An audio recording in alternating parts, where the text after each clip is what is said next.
Bomber TV. Hi guys, Bomber here. Welcome back to the channel. And before we start, a huge thank you to all of my Patreons. If you want to join them and start supporting me, the link to my Patreon is in the description and the comment pinned down below. And with that said, let's jump into the video. So yeah guys, the deck of today is Lucian Azir. By the way, before I start, I want to thank you, all of you which shared your support to me lately. We are very close to 1k subscribers. There is gonna be a special where I do a face reveal, so please consider subscribing. We are almost there, so let's keep going. Anyways, so for this deck analysis, Lucian Azir, as I said, the synergies are very strong there, because, you know, Lucian actually synergizes well with, you know, seeing allies dies and allies dying, and you know, Azir summoning all those sand soldiers. You also have an Emperor's Dice, basically almost functioning as Azir. Of course, you don't have the body, but the body of Azir doesn't really matter until he levels up. So yeah, it's also cheaper. So for some, it could be interesting, you know, to have it earlier rather than going for Azir. And also, Azir is a follower, a unit actually, is a champion, and can be removed, can be challenged. Instead, Emperor's Dice, of course, it's weak to landmarks removal, but it's only a 2-mana landmark, so even if they do remove the landmark, it's pretty expensive. And so yeah, you have these, but the most intriguing part is going into scouts. So for example, Bleeding Assault and Grizzled Ranger, you only have those two really as scouts, because you are not into Bilgewater. Other scouts don't really make sense. You could go for the 3-mana T2 with barrier, 2/2 with barrier, but yeah, it is not so strong. The only two which make sense are Blinding Assault and Grizzled Ranger. You can't go for Queen, because, you know, this is a Lucian Azir deck. But yeah, those two are most of the times enough, mostly the Grizzled Ranger. If you get your curve out, you go turn 2 Lucian, turn 3 Azir, turn 4 you attack with Grizzled Ranger, or maybe, you know, you could even go for Emperor's Days on turn 2 and turn 3 Azir. Then the fact that you can get the double attack with scouts means that Azir or Emperor's Dice are gonna summon double the amount of Sand Soldiers, if you think about it. And it's kinda crazy if you can also combo it with something like an Inspiring Marshal. It's gonna be very crazy very soon. This deck wins a lot of the times at turn 5 if they can't do anything about your board, which is crazy. Then, you know, you have some sort of like a protection or, you know, slash value. The protection is like Rite of Negation and Ancient Hourglass, very strong Shuriman cards. For value slash denying of the removal, you can go for single combat, gaining value off of their removal, basically making them waste their removal, or riposte, very strong also with scouts, because you get double the amount of damage for the same spell, because if you cast it on the scout attack, then you can also attack again with the same buff, which is kind of crazy. And then you have also Ranger's Resolve, because we see a lot of Vice Shards lately, a lot of Withering Whales. So yeah, Ranger's Resolve completely counters all those stuff. Since we're also running a lot of 1 health units, so it's definitely a must-have. I only have one of it, but I could definitely swap it for example, for another Exhaust. You could go for Ranger's Resolve instead. But yeah, also Exhaust is completely awesome in any Shuriman deck, really. Like, it's such a value card. Can't be answered really, and it's basically a removal. Most of the times it is a removal. For turn 1, you have either Ancient Preparations or Doomkeeper. Doomkeeper is most often better on the attack turn, or to save it actually later. Like, if you get both the 1-drops, both the Ancient Preparations and the Doomkeeper, it is actually better, even though you are an aggro deck, it is actually better to go for Ancient Preparations, because Doomkeeper later on can be even stronger for things like, you know, if you have an Inspiring Marshal in the board, like, this is doubling its output potential, like damage potential. Like, this becomes insane. Like, the fact that you can summon 2 units for just 1 mana means that the Inspiring Marshal, you know, gives it +4 attack for just 1 mana. It's crazy. It's basically a decimate in terms of, you know, board presence. So it's actually better to save it for later. But of course, like, if you can't, you can start, and if you're attacking, most importantly, you can go for Dunekeeper. Also, Dunekeeper actually synergizes pretty well with Lucian, because again, we have those ephemeral things going on. And yeah, like guys, if you can level up Lucian, it's completely broken, because you basically have a scout attack with all your units, because if you have an Emperor's Dice or an Azir, you have an ephemeral unit, which is going to die no matter what. And so Lucian will always give you the attack token back, and from that point on, it's completely game over. And so yeah guys, that's it for this deck analysis. As I said before, if you like this type of videos, please consider leaving a like, a comment of what you like about this video, or what would you like to see more from this channel. Also, please subscribe to the channel, and remember to turn on the notification bells, otherwise YouTube won't notify you when I upload. And so yeah, that's it, and let's see this deck in action into some games. So yeah guys, as you can see, we are currently at Platinum 4 against a Fiora, Mono Fiora into Freljord. Kinda uninteresting from our opponent. We are on Platinum because we got reset from Master last season, and I actually climbed quite a bit lately, but then I tried some other ideas from new expansion. You know, I wanted to experiment with stuff, and I got back to 4th tier, but now I'm starting to climb with serious deck, let's call it like that. By the way, for this opening, kinda like keeping Azir. I don't like Blinding Assault because, you know, into Fiora. Probably Ancient Hourglass is also a keep. If he goes for something like, I don't know, he challenges with Fiora, he does some type of stuff like that. We want to keep some protection in hand. Dunekeeper. Yeah, I think I'm passing here. And actually we could go for Senna, because if he goes for Fiora, then on at 3 mana, what could he have? He could have Elixir of Iron, stuff like that. I don't really know, guys. It's probably safer to go for Azir then. Let's see. If he doesn't get Fiora, then Stalking Wolf. Interesting. By the way, it's actually crazy that this works as a summon, you know? And yeah, I think we can attack with everything. Like, if he blocks on Azir, that's a kinda strange block.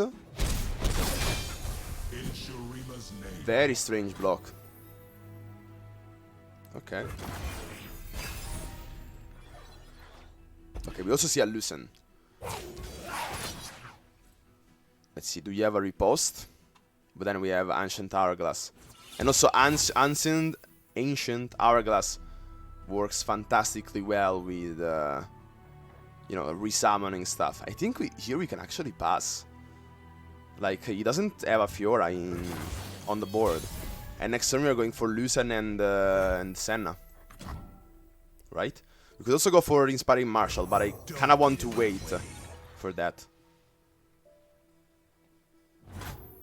And he can't really do anything about that. I've always got your back. Maybe he has the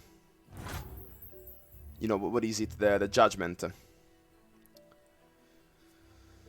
He definitely could have the Judgment. You know what? Here we could actually pass. That's kind of crazy, but like he's wasting so much mana. And we are, you know, building towards our board presence.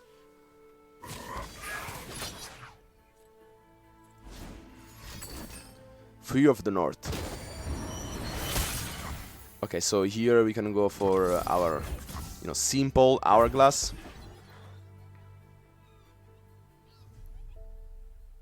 And, you know, he basically wasted the 4 mana. Yeah, single combat.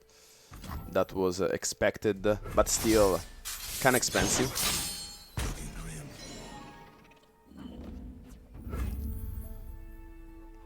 So next turn he could still have the Judgment available. Our proudest days remain ahead.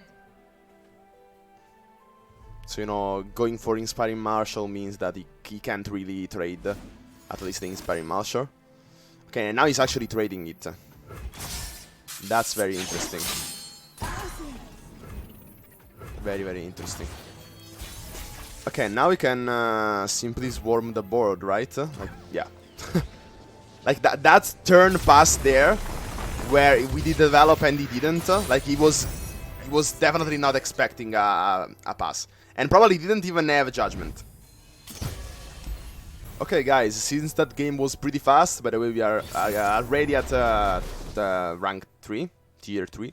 Since that was pretty fast, let's see this deck more into action. He's a Sway Nasus, so should be control.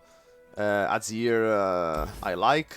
Doomkeeper, probably not. As I said, guys, if you have Ancient Preparations, most of the times it is better to go for Ancient Preparations.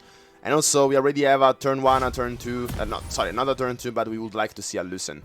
Even more so because we have a Senna. So, like, you know, the ability to predict so early means that you get situations like these, where you can just, you know, get what you need. So here, guys, hear me out, it is actually important to not play Lucian. Because if he has Death's End, which he definitely has, it is better to, you know, keep it. And actually we could go for just Azir, I guess. If he goes for Death's End here, we are totally fine with that. And if he doesn't, we start... We could actually also go for Ranger Resolve. We could actually have played Lucian. Okay, so maybe the 1 mana deal 4. And it is not worth attacking there, so let's see if he uses... He didn't use that, which is interesting. Rite of Negation, very important to have protection for our Lucian. He's passing. That's pretty interesting. Yeah, I think we can safely go for Lucian. We have plenty of, you know, protection. We could just go for Ranger Resolve if he goes for Death's Hand. Weight of the Judgment. Pretty expensive. Yeah, I mean, we could go for Ranger Resolve. What else could he have? On Noxus, you could have that Lotus. That would be crazy. You know what? Let's play it safe. Let's go for Ancient Hourglass. The Ranger Resolve could be more useful later.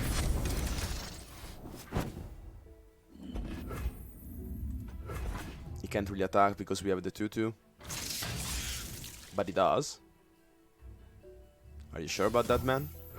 What could he have?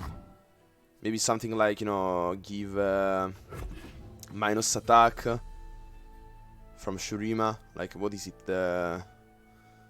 Quicksand? Yeah. But, yeah, then again, if he goes for that, that's pretty bad for him, actually. Okay, now we have full mana to also go for Rite of Negation. If he goes for, I don't know what to expect, really. Here, something that could be very strong is the 7 mana. Reduce the attack by 2 and deal 2 to everything. Then I don't know if the top will actually happen. And we can't really do anything about that because it is burst. Yeah, I guess we have to try. He probably has it, yeah. Yeah, Spirit Fire. Now I guess we'll see if Ranger Resolve actually works.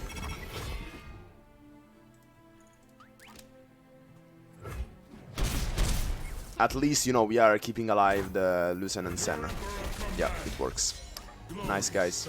You see how if we didn't keep the what is it? The today I can't talk. The Ranger Resolve in hand. Instead, where we used, you know, the Ancient Hourglass, now we would be screwed pretty much. Yeah, let's go for Ancient Preparations. You see, this card is also good in the a bit of lag. Okay, guys, we are back. Sorry, a bit of lag. But as I was saying, like here we can actually go for Ancient Preparations. And this card is also pretty good even in the late game. Here we have already 2 copies of Exhaust, so maybe single combat will have some other uses. I think we can safely block with Azir.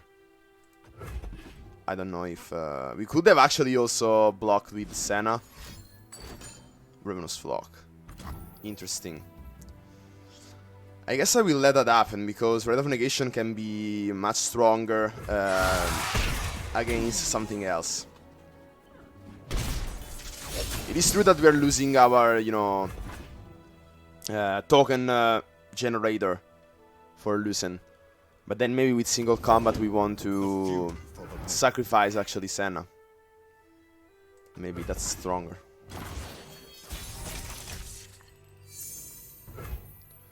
So yeah, here what we could do is... I don't know, guys. Maybe we exhaust the Swain and we let Senna die, like that. Then he has to block with the 2-1.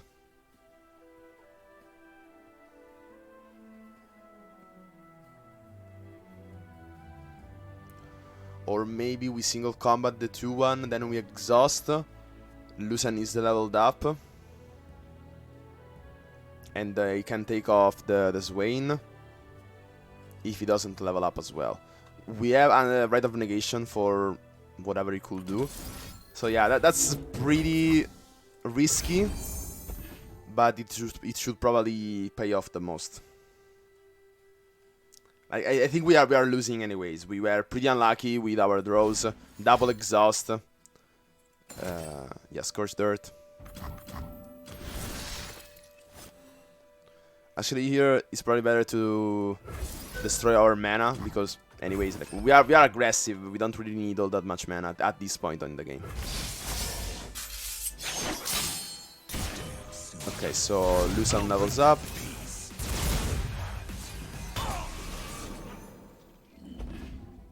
By the way, there is this bug of Rite of Negation leaving the, you know... Okay, a stun there. Let's hope the Ravenous Flock doesn't really matter, because if he had Ravenous Flock, he would have used it even without stunning. Inspiring Marshal. That's not bad. Now he has basically a free attack with Swain.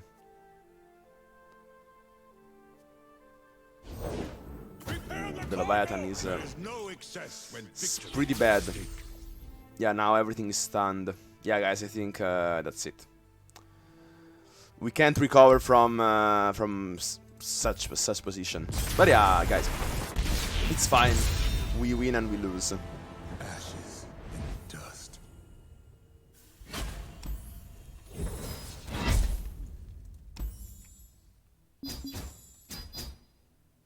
So yeah, guys, that's it. If you enjoyed the video and want more content like this, please consider subscribing to the channel. Also, turn on the notifications, otherwise YouTube won't notify you of my content.